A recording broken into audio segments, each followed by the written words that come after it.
Fala pessoal, beleza? Quero tratar de um tema aqui muito legal do direito penal, que pode trazer a princípio um pouco de dúvida e de confusão porque os institutos são parecidos. De qualquer forma, eu vou deixar, enquanto eu vou explicando, eu vou deixar os mapas mentais aí na tela. Aí depois você tira um print aí da tela e guarda no seu material para estudar posteriormente, beleza? Então, antes de tratar desses temas, vamos lembrar quais são as fases do crime, né? Bom, as fases do crime são sim: cogitação, preparação, execução, consumação e exaurimento. Nem todos os crimes têm todas essas fases. Aliás, são raros os crimes que têm todas essas fases. E esses institutos estão aí bagunçados no meio dessas fases. A começar pelo instituto da tentativa. O que é um crime tentado? Bom, primeiro é bom deixar claro o seguinte: não existe o crime de tentativa de homicídio. Não existe o crime de tentativa de roubo. Existe o crime de homicídio na sua forma tentada. E existe o crime de roubo na sua forma também tentada. E existem os crimes que não admitem tentativa. Vou deixar um macete aí dos crimes que não admitem tentativa na descrição do vídeo, porque são muito cobrados e aí às vezes tendo esse bizu é rapidinho de você lembrar. Então, o que é a tentativa? Bom, considera-se tentado o crime quando iniciada a sua execução, ele não se consuma por circunstâncias alheias à vontade do agente. Então, o agente, quem está praticando o crime, ele queria que o crime se consumasse, mas por algumas circunstâncias que ele não pôde controlar, o crime não se consumou. Por exemplo, a interferência de um terceiro ou alguma espécie de erro na execução, por exemplo. O crime não se consumou. Então, por circunstâncias alheias à vontade do agente. Para falar da desistência voluntária, a gente já toma por aí o ponto de partida da diferença entre esses dois institutos. Bom, na desistência voluntária, assim como na tentativa, é necessário que a execução tenha começado.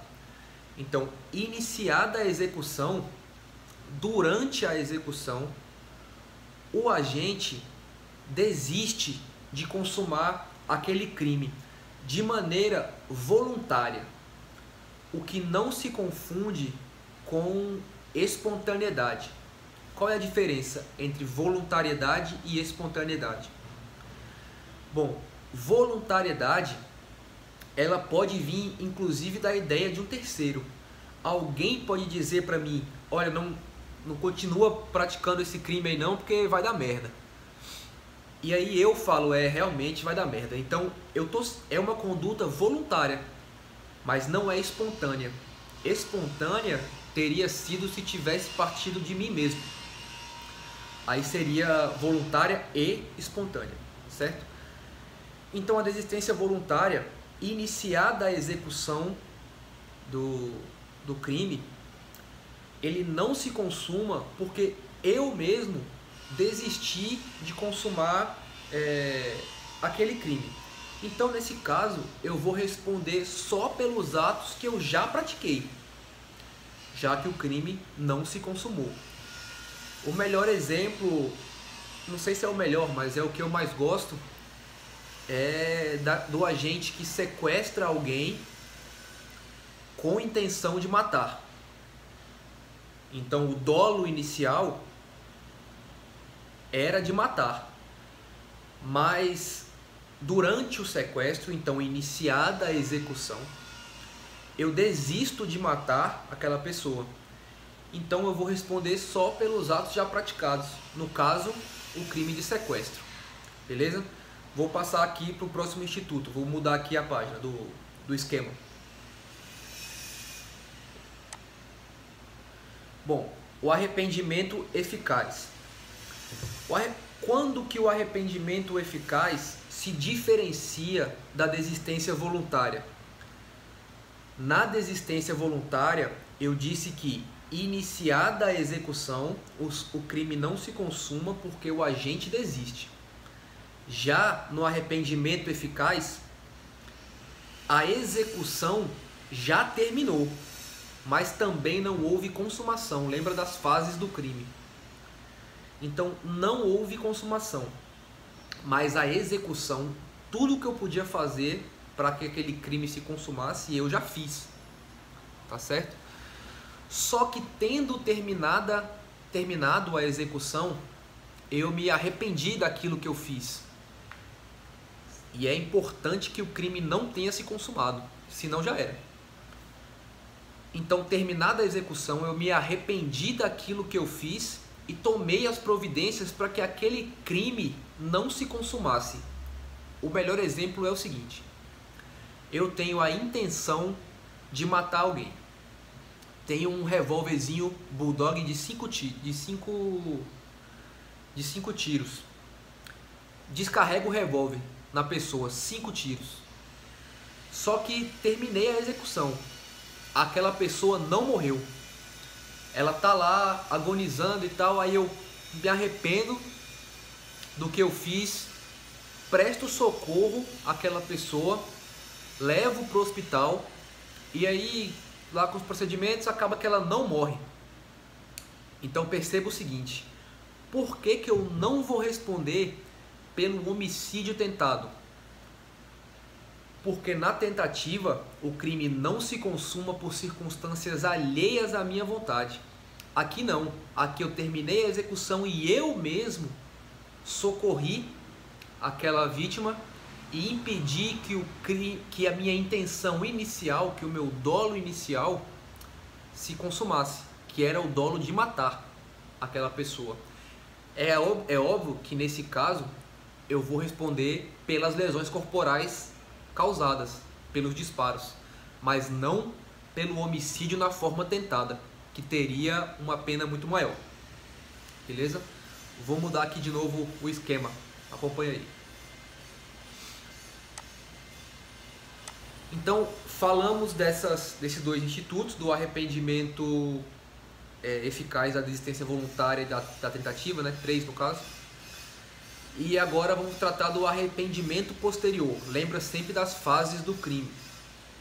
No arrependimento posterior, o crime já se consumou. Então a merda já está feita. Só que só cabe em alguns crimes, porque, por exemplo, se eu matei alguém, é óbvio que não vai adiantar nada eu me arrepender posteriormente. Então é necessário que o arrependimento posterior ele só é admitido nos crimes patrimoniais, né, dano, furto, e não é admitido no roubo e em outros crimes que tem violência contra a pessoa, porque não adianta eu me arrepender posteriormente de uma violência praticada contra alguém. E aí, como eu disse, dano, furto, se eu restituir aquela coisa de maneira integral, será caracterizado o instituto do arrependimento posterior. Ainda é bom dizer que, se houver concurso de pessoas para cometer aquele delito, basta que um dos agentes se arrependa posteriormente, repare o dano ou restitua a coisa de maneira integral para que seja reconhecido o instituto. Beleza? Acredito que ficou bem claro, bem explicadinho aí. Então, tira um print dos esquemas que eu deixei, cola aí no seu material para dar aquela estudada e nunca se esqueça de fazer muitas questões. Falou? Um grande abraço a todos e bons estudos.